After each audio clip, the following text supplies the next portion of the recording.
तो hello student, कैसे हैं आप सब लोग। आशा करता हूं अच्छे होंगे। मैं अंकित शर्मा आपका स्वागत करता हूं आपके अपने परिवार फिजिक्स गुरु में, जहां पढ़ते हैं हम ग्रेजुएशन के लिए फिजिक्स, केमिस्ट्री और मैथमेटिक्स। आपकी तीनों क्लास यूट्यूब पर चल रही है, जिनका लिंक डिस्क्रिप्शन बॉक्स में दिया गया है। आज की क्लास में हम एक बड़े ही सुंदर टॉपिक की चर्चा करने वाले हैं।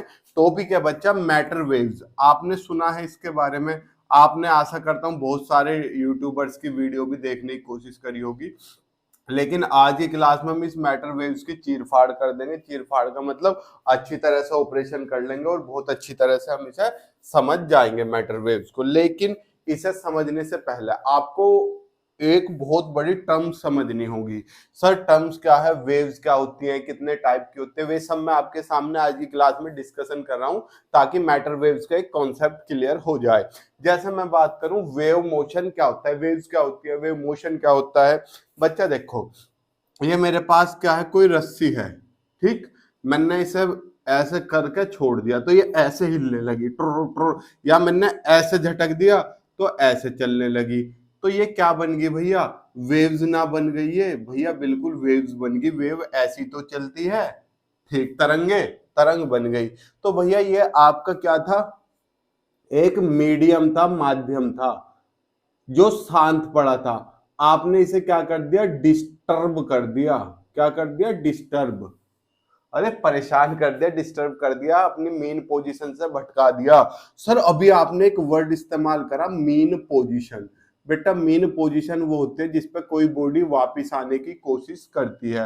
अब रस्सी जब शांत होगी, आपने ऐसे टाइट पकड़ के दोनों तरफ छोड़ दी, ऐसे करके बीच में आकर रुकने की कोशिश करते हैं, ऊपर से भी नीचे आती है, नीचे से ऊपर जाती है, तो बीच में जहां आकर रुकने की कोशिश करती है उसे ही मीन पोजीशन कहा जाता है। जैसे ये वेव है, ये पेंडुलम है आपका, मैंने ऐसे करा और छोड़ दिया, ये ऐसे वाइब्रेशन करेगा, लेकिन बीच में कहां रुकने की कोशिश करेगा, ऐसे। तो यही क्या है, आपकी मीन पोजीशन। तो भैया जब आप किसी माध्यम में, मीडियम में डिस्टरबेंस प्रोड्यूस कर दो, तो वहां पे एक वेव जनरेट हो जाती है जो मेन पोजीशन में आने की कोशिश करती रहती है, और इसमें पार्टिकल अपनी जगह पे मोशन करता है और एनर्जी अगले वाले को ट्रांसफर करता रहता है। ये सब आपको पता है, यस सर पता है। तो मैंने वेव मोशन की डेफिनेशन ऐसी ही लिखी है। आपको वेव मोशन की डेफिनेशन याद करनी है, याद करो नॉलेज के लिए, क्योंकि मेन तो आपका मैटर वेव्स है, हमें मैटर वेव्स पढ़नी है। ये आप नॉलेज के लिए याद रखना चाहो रख लो, और नहीं रखना चाहो तो मत रखो, कोई समस्या वाली बात है नहीं।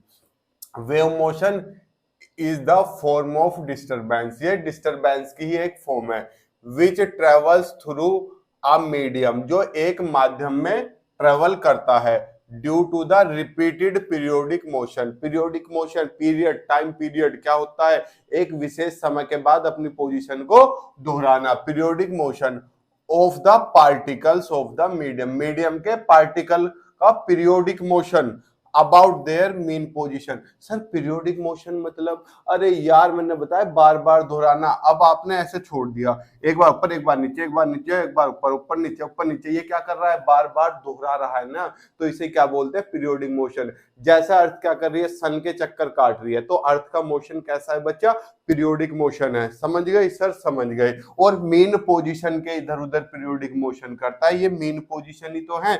जैसे पेंडुलम है, ये रहा, मैंने इसे ऐसे करके छोड़ दिया तो ये ऐसे मोशन करेगा, तो मेन पोजीशन है ये वाली, इसके इधर उधर पीरियोडिक मोशन कर रहा है। तो यही तो आपका क्या है, वेव मोशन है।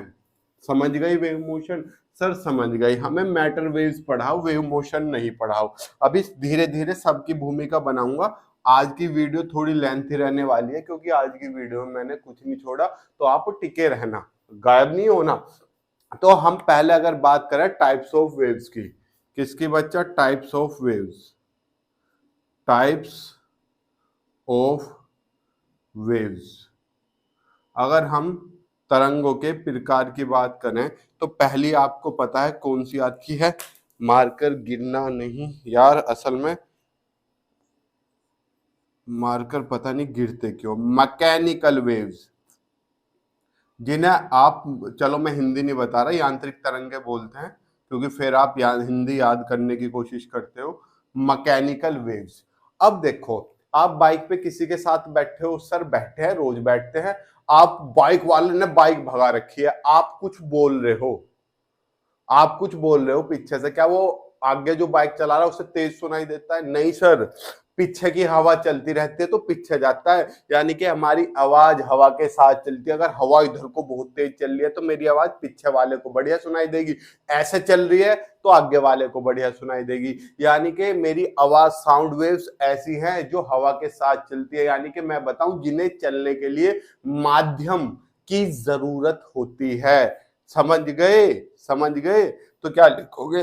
The waves which require medium to propagate, the waves which require medium to propagate, to propagate, propagate का मतलब एक तरीके से अध्यारोपित मान लो या चलना मान लो, to propagate are known as mechanical waves, are known as mechanical waves. Sir matter waves कहाँ पढ़ाओगे? मैटर वेव्स अभी पढ़ाऊंगा, लेकिन ये सारी चीजें आपको पता होनी जरूरी है। एग्जाम्पल गिवन, क्या एग्जाम्पल है बेटा? साउंड वेव्स लिख लो। ठीक, चलो अब आपकी नेक्स्ट आती है मैकेनिकल, हो गया बेटा non mechanical waves, non mechanical waves, non mechanical यानी कि अयांत्रिक तरंगे। इनका दूसरा नाम आपने बहुत फेमस सुना है, ये इस नाम से इतनी फेमस नहीं है जितनी दूसरे नाम से फेमस है। दूसरा नाम क्या है? वैद्युत चुंबकीय तरंगे। सुना है सर? ये तो बहुत सुना है। इलेक्ट्रोमैग्नेटिक वेव्स, इलेक्ट्रोमैग्नेटिक वेव्स, वैद्युत चुंबकीय तरंगे। सर कौन सी होती हैं बेटा? सूर्य से विजिबल लाइट आती है तो वो कैसी है आपकी? इलेक्ट्रोमैग्नेटिक, एक्स रेज, इंफ्रारेड अवरक्त किरणें, इन सबको चलने के लिए माध्यम की आवश्यकता नहीं होती। तो क्या लिख सकते हो? द वेव्स, नीचे है स्पेस हल्का सा है, लिख लेंगे the waves which do not require medium, जिन्हें माध्यम की आवश्यकता, अरे सूर्य से बीच में अंतरिक्ष पड़ता है जहां वैक्यूम है, निर्वात है, ये निर्वात में नहीं चल सकती, निर्वात में केवल ये चल सकती हैं। Which do not require medium to propagate, to propagate are known as, are known as electromagnetic waves. Electro, example लिख दूं या लिख लोगे? सर एक कक तो लिख ही दो कम से कम, चलो एक कक लिख देता हूं, लो एक्स रेज लिख दूं। एग्जाम्पल गिवन, एग्जाम्पल जो दिया गया है वो क्या दिया गया है? X rays. ठीक, कैसी है? यूवी रेज लिख लो, कुछ भी लिख लो, इसे बीच में दो पार्टीशन में पहले क्या करूं? डिवाइड कर दो, हो गया। सीधा तिरछा जैसा भी है आप इमेजिन कर लेना। लास्ट आती है, लास्ट नहीं है, अभी आपने ट्रांसवर्स लॉन्गिट्यूडल अनुदैर्ध्य और अनुप्रस्थ तरंगे सुने हैं, वे किसके बेस पे है? वाइब्रेशन के बेस पे। ठीक,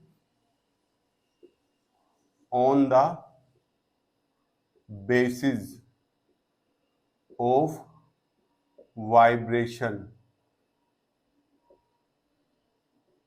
ऑफ पार्टिकल्स, यानी कि पार्टिकल के वाइब्रेशन के आधार पर, जब पार्टिकल वाइब्रेशन करता है। अरे यार तभी तो तरंगे उत्पन्न होती है जब पार्टिकल वाइब्रेट करेगा, यानी कि डिस्टर्ब होगा अपनी पोजीशन से। तो पहली आपको पता है कौन सी? लॉन्गिट्यूडनल मान लो, ट्रांसवर्स मान लो, जो सी आपका मन करे। लो पहली में क्या मान लो? ट्रांसवर्स मान ले, ट्रांसवर्स वेव्स। आप इनमें बहुत कंफ्यूज होते हो, लेकिन आज आपकी कंफ्यूजन दूर कर दूंगा। ठीक है, देखो आपके सामने एक क्या आ गई? हल्का सा एनिमेशन आ गया। इसमें आप देखो वेव चल रही है। वेव कैसे चलती दिखाई दे रही है आपको? किस डायरेक्शन में वेव चल रही है? बेटा क्या वेव इस डायरेक्शन में नहीं चल रही? ऐसा टू टू टू टू उस डायरेक्शन में चलती फील हो रही है? सर हो रही है। अब एक चीप पेज पढ़ लो, इसमें कोई सा जगह जगह मैंने लाल पार्टिकल क्या हुआ, रेड पार्टिकल। रेड पार्टिकल देखने की कोशिश करो, रेड पार्टिकल दिख रहा है सर? बिल्कुल दिख रहा है। अब उसे ध्यान से देखो, वो आगे जा रहा है या पीछे जा रहा है? ध्यान से देखो, आगे जा रहा है पीछे? सर ना तो आगे जा रहा, देखो वो ना आगे जा रहा ना पीछे जा रहा, वो ऊपर और नीचे ही जा रहा है। तो पार्टिकल या तो ऊपर जा रहा है वो रेड पार्टिकल, या नीचे। सर रेड क्यों? रेड मैंने इसलिए किया ताकि आप ऑब्जर्व कर सको, नहीं तो कोई सा भी पार्टिकल देख लो आप, कोई सा भी, ये वे या तो ऊपर जा रहे हैं या नीचे जा रहे हैं, बस यही दो काम हो रहे हैं, इससे अलग यहाँ पे कोई काम नहीं हो रहा। दिख रहे हो? तो यहाँ देखो ये क्या है जो उधर जा रही है? Direction of propagation, direction of propagation. किसके डायरेक्शन? प्रोपोगेशन किसकी डायरेक्शन बच्चा? वेव की। और ये किसकी है? ये किसकी है? वाइब्रेशन की, वाइब्रेशन ऑफ पार्टिकल। ऐसे ऊपर नीचे ऊपर नीचे, ये क्या है? वाइब्रेशन, पूरा लिख लेना, ऑफ पार्टिकल। समझ गई? तो अब आप देखो, अब आप देखो दोनों के बीच कितने डिग्री का एंगल है बेटा? 90 डिग्री का। अरे यार देखो ये वेव है, ये रही इधर जा रही है, और पार्टिकल ऊपर वाइब्रेशन कर रहा है तो भी 90 डिग्री, नीचे वाइब्रेशन कर रहा है तो भी 90 डिग्री। तो हमारे डेफिनेशन समझ में आ गई, जब वेव की डायरेक्शन ऑफ प्रोपगेशन और पार्टिकल के वाइब्रेशन के बीच 90 डिग्री का एंगल हो तो वो वेव कैसी कहलाती है? Transverse wave. रफ करता हूं और डेफिनेशन लिखता हूं। ट्रांसवर्स वेव समझ गए? लिख सकते हो definition, waves in which, waves in which vibration, vibration मैंने अभी बताया क्या? अब पार्टिकल का ऊपर नीचे जाना, vibrations of particle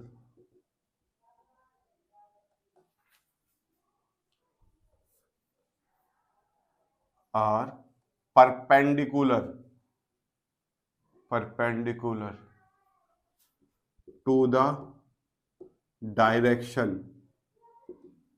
of propagation of wave are known as transverse waves. समझ गए ट्रांसवर्स वेव्स का तो कॉन्सेप्ट? सर बहुत अच्छे से समझ गए। चलो अब लॉन्गिट्यूडनल देखते हैं, इसे भी एनिमेशन के थ्रू समझाऊंगा। लॉन्गिट्यूडनल वेव्स, सर ये क्यों समझा रहे बेटा? इनका समझना बहुत जरूरी है, तभी आप मैटर वेव समझ पाओगे। अगर ये समझ पाए तो मैटर वेव्स आपकी क्लियर है और सारी की सारी आपकी वेव्स भी क्लियर है। यहाँ भी देखो एक एनिमेशन आया, आ गया सर। वेव्स बताओ किधर की तरफ चलती दिखाई दे रही है? वेव पूरी की पूरी सर आगे की तरफ चलती दिखाई दे रही है, यानी कि डायरेक्शन ऑफ प्रोपोगेशन अब भी इधर ही है, डायरेक्शन ऑफ प्रोपोगेशन इधर ही है। दिख रहा है? दिख रहा है सर? दिख रहा है। अब कोई भी एक पार्टिकल पकड़ लो, कोई भी, मैंने रेड क्या हुआ ताकि आप कंसंट्रेट कर सको, कोई भी एक पकड़ लो, रेड पकड़ना हो रेड पकड़ लो। चलो रेड ही पार्टिकल पकड़ लिया। अब बताओ रेड पार्टिकल किधर जा रहा है? ध्यान से ऑब्जर्व करो। सर रेड पार्टिकल भी उधर ही जाता फील हो रहा है, उधर फील हो रहा है, जा नहीं रहा। देखो वापस अपनी पोजीशन पे आ जाता है, उधर जाता है फिर यहीं आ जाता है, यानी कि उसके वाइब्रेशन ऐसे है, ट्र ट्र ट्र ट्र। तो वाइब्रेशन कैसे है पार्टिकल के? ऐसे, वाइब्रेशन ऑफ पार्टिकल। दिख रहे हैं? तो अब आप थोड़ा सा इन दोनों को देखो, डायरेक्शन ऑफ प्रोपोगेशन ऐसे, वाइब्रेशन ऑफ पार्टिकल ऐसे, तो दोनों कैसे होंगे? चाहे तो ऐसे हो पार्टिकल, चाहे ऐसे हो, तो दोनों क्या होंगे बेटा? पैरेलल ना होगी। अब डेफिनेशन आप खुद लिख सकते हो, इसे रफ कर दे रहा हूं। कॉन्सेप्ट समझ में आ गया? आ गया सर। डेफिनेशन सेम डिट्टो ऐसे ही लिख देना सर। कैसी? जैसे यो लिखी हुई है, waves in which vibration of the particles are, waves in which vibrations of the particles are perpendicular की जगह क्या आ जाएगा? पैरेलल। बस parallel to the direction of propagation of waves are known as transverse waves. कर लोगे sir? कर लेंगे। अब इनके आप एग्जाम्पल भी लिख सकते हो। इसके एग्जाम्पल क्या है बेटा? Light wave. लाइट वेव क्या चलते टुकुर टुकुर टुकुर। एग्जाम्पल लिखना चाहो लिख लो, इसका तो लाइट वेव हो गया और इसका वापिस से क्या हो गया आपका बेटा? Sound wave. लिखना चाहो लिख लो, ना तो कोई आपकी इच्छा के ऊपर डिपेंड है लिखें या ना लिखें। अब हमारे आता है on the basis of energy transfer. On the basis of energy transfer. बस अभी आ रहे हैं, ये लास्ट टाइप है। फिर किस पे पढ़ेंगे हम? फिर पढ़ेंगे हम अपना मैटर वेव्स। ठीक, on the basis of energy transfer. Energy transfer के आधार पर भैया पहला टाइप क्या है? आपने सुना है सर क्या? स्टैंडिंग वेव्स या स्टेशनरी वेव्स। स्टेशनरी और स्टैंडिंग दोनों का मतलब क्या होता है? रुका हुआ। चाहे तो कह लूं स्टैंडिंग, स्टैंडिंग या स्टेशनरी। भैया अगर मैं टेक्निकली बात करूं तो ये वेव है जो दोनों तरफ से बाउंड होती है, जो आगे ना बढ़ जाए। रस्सी उधर बांध दी और इधर पकड़ ली छड़ दी, वही हो रही है वेव, कोई आगे प्रोपोगेट नहीं कर रही। लेकिन यहाँ पे हमने क्या टर्म लिखी है? Energy transfer. तो यहाँ पे मैं एनर्जी ट्रांसफर की चर्चा करूंगा। एनर्जी ट्रांसफर आप जानते हो क्या? किसी भी चीज को एनर्जी ट्रांसफर करना। तो ये कौन सी होती है? Waves which do not transfer energy. ठीक, waves which do not transfer energy. जब ये एक ही जगह रुकी हुई है तो ये एनर्जी कैसे ट्रांसफर करेंगी? Do not transfer energy are known as heading. Heading क्या है बच्चा हमारी? Standing waves are known as standing waves. ठीक, अब नीचे आप स्टेशनरी लिख देते हैं ना, आप लिख सकते हो इसमें टोट स्ट्रिंग इज प्लग्ड, यानी कि टाइट स्ट्रिंग है, आपने खींच के छोड़ दिया। अब सेकंड क्या आता है आपका? जगह है, अभी तो यार काफी जगह है, ब्लू से लिखता हूं। प्रोग्रेसिव वेव, प्रोग्रेस जो आगे प्रोग्रेस करती रहे, प्रोग्रेसिव वेव्स। आप लिख सकते हो डेफिनेशन को, waves which transfer energy, space है, which transfer energy are known as heading. Are known as, यहां से एक छोटा सा पार्टीशन और बन सकता है, आर नोन एज क्या? Progressive waves, are known as progressive waves.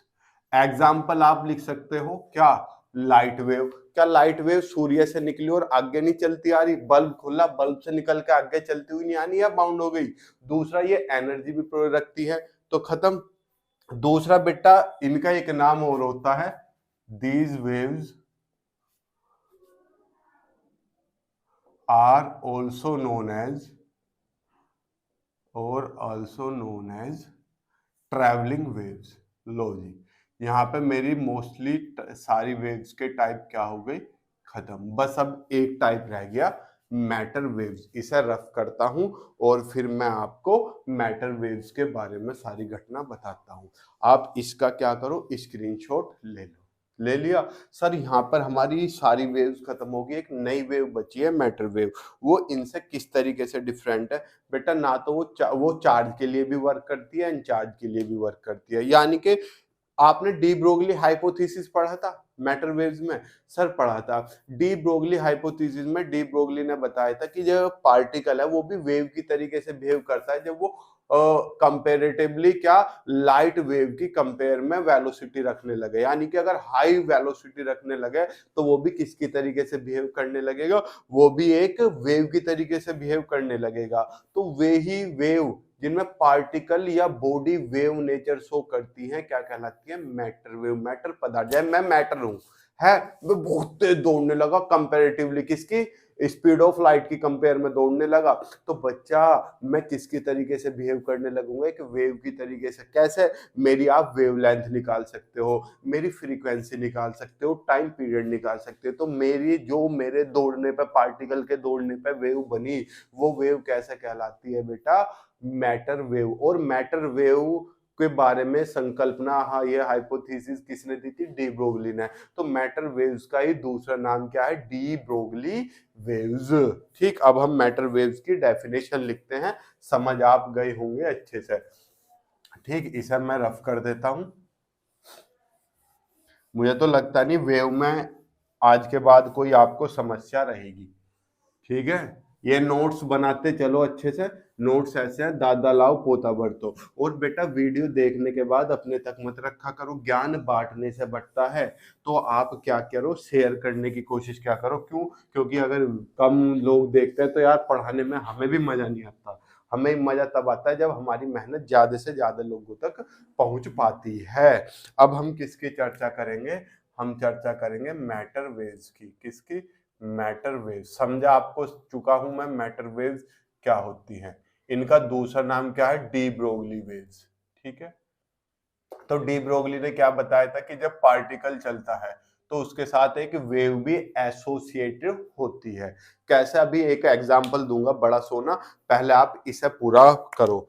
According to de Broglie hypothesis, according to de Broglie hypothesis, अभी वहां और लिखेंगे, अभी तो बहुत काम है हमें। मैंने बताई थी आज की वीडियो थोड़ी सी लंबी रहने वाली है। According to de Broglie hypothesis, अब आपको पता है डी ब्रोगली ने क्या बताया था? प्लैंक की क्वांटम थ्योरी लेकर बताई थी क्या? कि जो पार्टिकल है वो भी किसकी तरीके से बिहेव करता है? वेव की तरीके से बिहेव करता है। According to de Broglie hypothesis, every moving particle in a medium, लिख लग लो, चाहे तो देख के लिख लग लो, ये चाहे मेरा बोल के लिख लग लो, जो मैं बोलता हूं मैं बोलता भी तो। According to de Broglie hypothesis, every moving particle in a medium is associated by a wave, एक वेव से एसोसिएट होता है। और यही वेव क्या कहलाती है?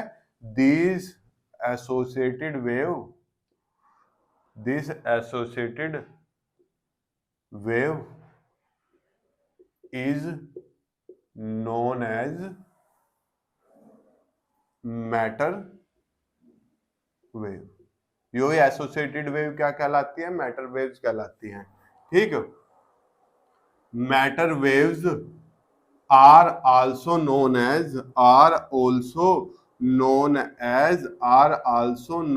As, de Broglie waves.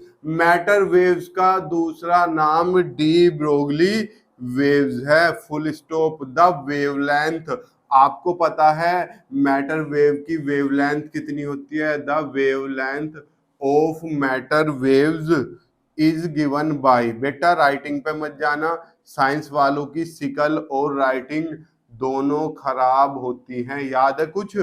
याद है कुछ? हाई याद?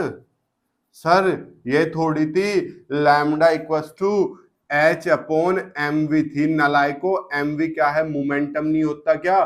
तो पी लिख दिया मैंने डायरेक्ट। इससे कोई फर्क पड़ना है? नहीं पड़ना। चलो ये यहाँ पे मैटर वेव्स आ गई। अब देखो, जब बेटा मैं मैटर वेव्स आपका सिलेबस चेक कर रहा था फोर्थ सेमेस्टर का, आप भी सिलेबस टेलीग्राम चैनल में पढ़ा है, जिसका लिंक डिस्क्रिप्शन बॉक्स में है, वहां जाके देख लो। सर एमसीक्यू कराओगे? हाँ, बस ये लास्ट यूनिट चल रही है, इसके बाद इसके एमसीक्यू ही दौड़ेंगे।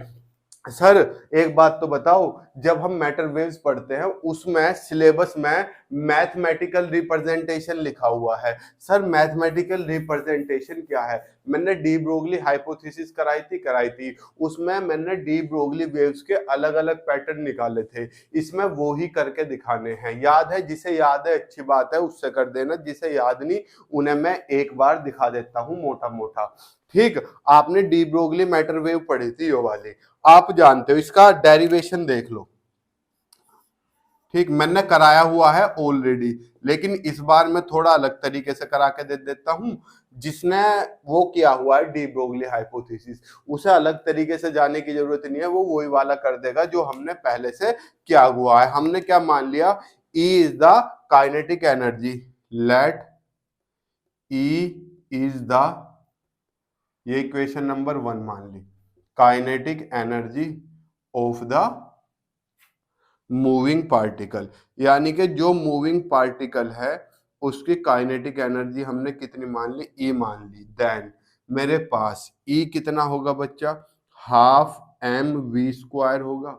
सर होगा, मैंने इसमें m से मल्टीप्लाई कर ली, m से डिवाइड कर ली, तो मेरे पास कितना बच गया, e बराबर half m square v square upon m।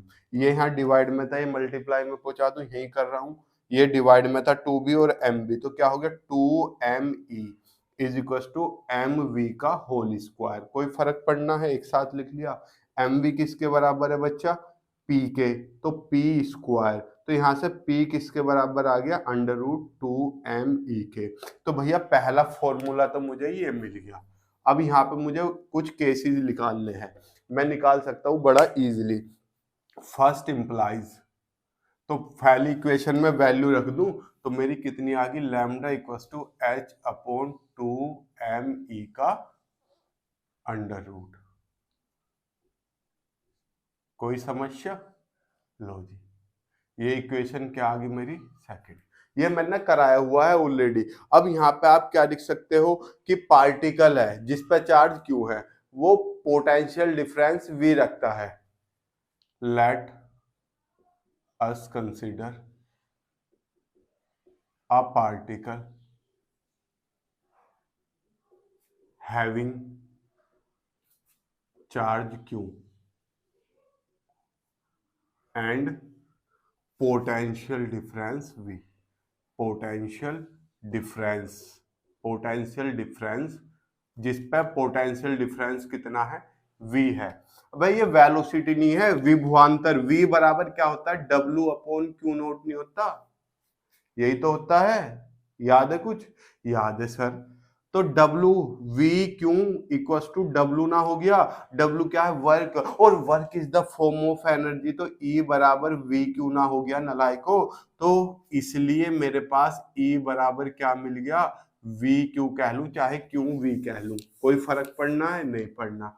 तो यहां से सेकंड इक्वेशन में वैल्यू रखता हूं तो वेवलेंथ कितनी आ गई, H upon 2m Q v का अंडर रूट। ये v बेटा पोटेंशियल है, इसलिए बड़ा v बनाना। एक फॉर्मूला और आ गया मेरे पास, इसमें कोई रॉकेट साइंस जरूरत नहीं है।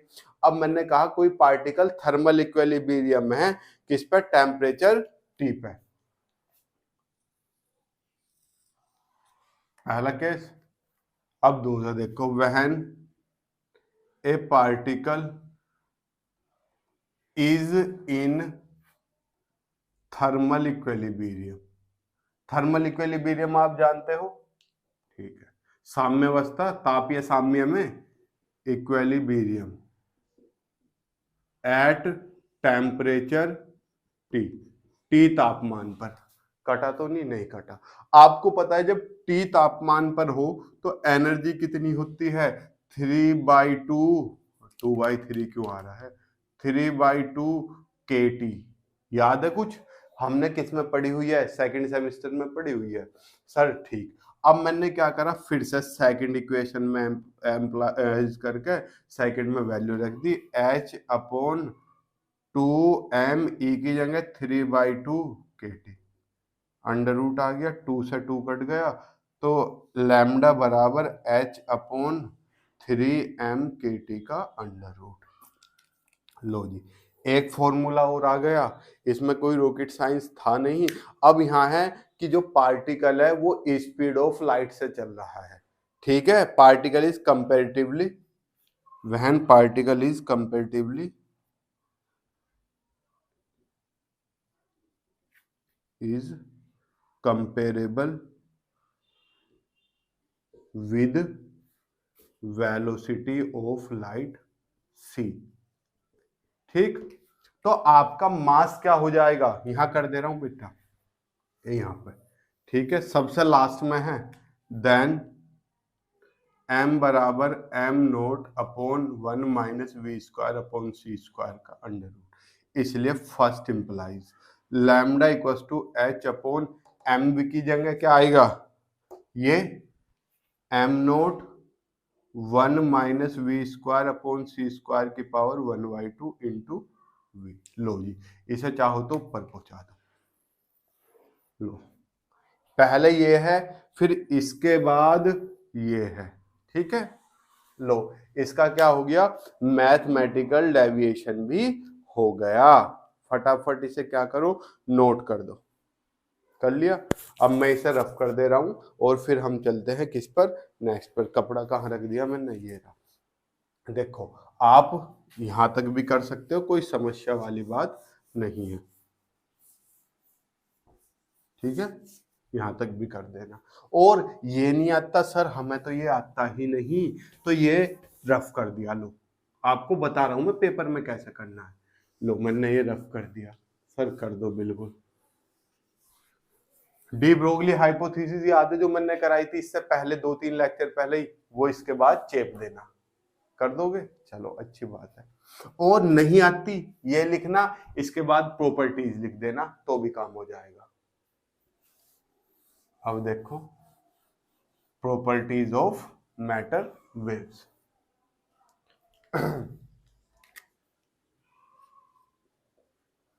प्रॉपर्टीज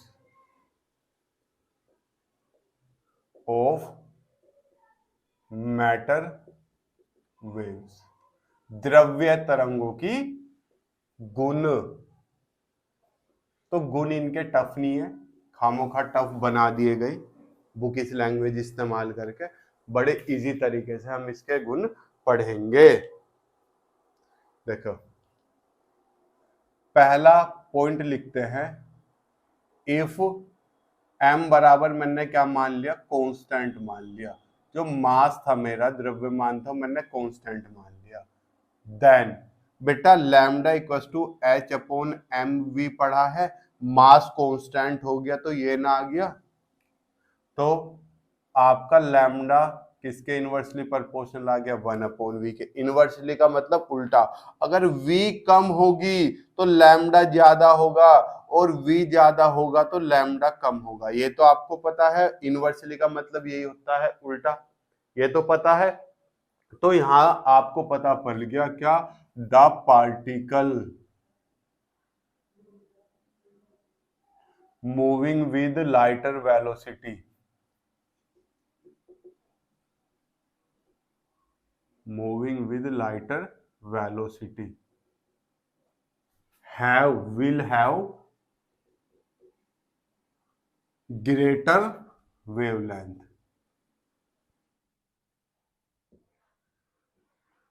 समझ गए।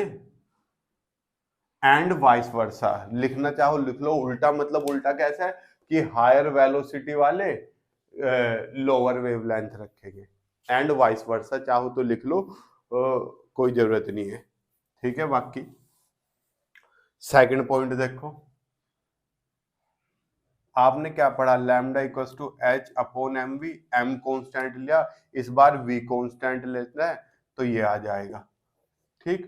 इफ वी बराबर कॉन्स्टेंट, तो भैया मास जिसका कम उसकी वेलोसिटी ज्यादा। द लाइटर पार्टिकल, सॉरी ये तो लिखना भूल गए, यही तो, द लाइटर हल्के the lighter particles will have greater wavelength. समझ गए। दूसरी प्रॉपर्टी भी, इंक खत्म होने पे आली वीडियो हकीकत में लेंथी बैठ गई। सर लेंथी कहाँ है, अभी तो 30 मिनट की भी ऊपर नहीं हुई, आपके लिए लेंथी है यार, इतने बीएससी इतनी टफ नहीं है, ठीक है। अब थर्ड पॉइंट देखो, lambda equals to H upon M V, mass तो जीरो हो नहीं सकता, तो वेलोसिटी क्या हो गई, जीरो। इफ वी बराबर जीरो ले लिया तो लैम्डा बराबर क्या आ गया, इन्फिनिटी। सर इन्फिनिटी का मतलब क्या, बेटा ये वेव कोई ऐसे चली, ऐसे वेव जा रही है कोई, तो लैम्डा क्या होती है, वेवलेंथ होती है, कहां से कहां तक, जहां तक एक रोटेशन पूरा हो, ये क्या है आपकी लैम्डा है, ठीक। अब लैम्डा इन्फिनिटी होगी, इन्फिनिटी का मतलब पता नहीं वेव कहाँ जाके मिलेगी, तो हमें एक स्ट्रेट लाइन दिखाई देगी। अरे बहुत मिलके ऐसे चलेगी जब भी, तो बहुत लंबी बैठेगी, तो हमें एक स्ट्रेट लाइन से दिखेगी। स्ट्रेट लाइन दिखने का मतलब एक वेव ही नहीं बचेगी।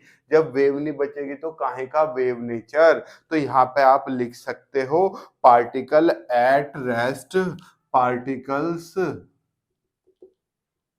At rest. ये रेस्ट में ही तो हो गया जब वेलोसिटी जो रही होगी। At rest do not exhibit wave nature, कि वेव नेचर नहीं रखते या वेव नेचर नहीं दिखाते। कौन से पार्टिकल? वे पार्टिकल जो किसमें है, रेस्ट में है। ठीक, नेक्स्ट है कि जो मैटर वेव्स है वे ना तो इलेक्ट्रोमैग्नेटिक्स है, ये तो आपको पता है।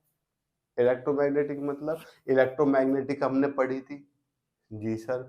ना ही वे आपकी मैकेनिकल है, जी सर। ना ट्रांसवर्स है, नहीं सर। ना ही लॉन्गिट्यूडनल है, ये अपने आप में एक अलग मुकाम रखती हैं। लिख दो, matter waves are associated with the charged. अरे इलेक्ट्रॉन है, क्या इलेक्ट्रॉन चार्ज नहीं रखता?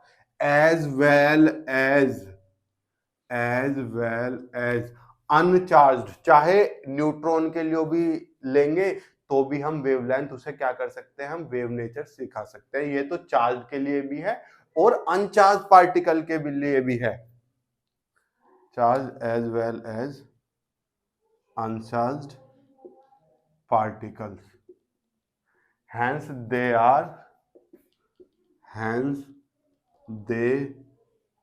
are not electromagnetic in nature, यानी कि ये इलेक्ट्रोमैग्नेटिक नहीं है। कुछ लोग कहते हैं ना कि ये शुरुआत में कुछ ने कहा था कि ये एक इलेक्ट्रोमैग्नेटिक वेव ही है, पर ये इलेक्ट्रोमैग्नेटिक नहीं है क्योंकि ये चार्ज और अनचार्ज दोनों के लिए वर्क करती है। और दूसरा, ये छोड़ो, आप ये भी लिख सकते हो, in fact they are not any waves related to any waves which we studied so far, यानी कि ये किसी भी वेव से संबंधित नहीं है जो हमने थोड़ी देर पहले पढ़ी हुई है या अब तक पढ़ी हुई है। ये अपने आप में एक अलग मुकाम रखती हैं। Third, fourth, fifth point, the wave and particle aspect of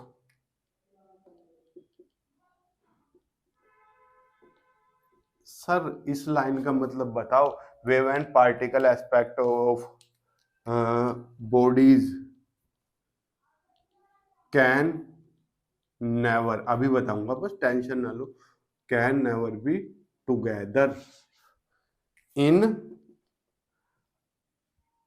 the same experiment.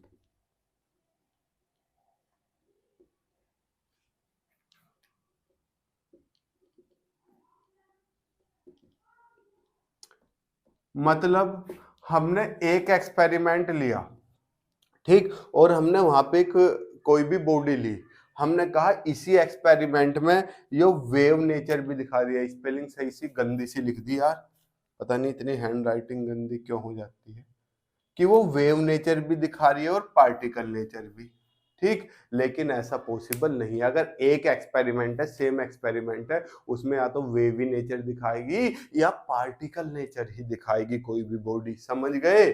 Third नहीं, first, second, third, fourth, fifth, six, आज का लास्ट पॉइंट जो आपको याद रखना है, क्यों पढ़ेंगे हम इसे कल की क्लास में। The phase velocity of matter waves is given by, phase velocity कितनी होती है मैटर वेव की, vp equal to c square upon v।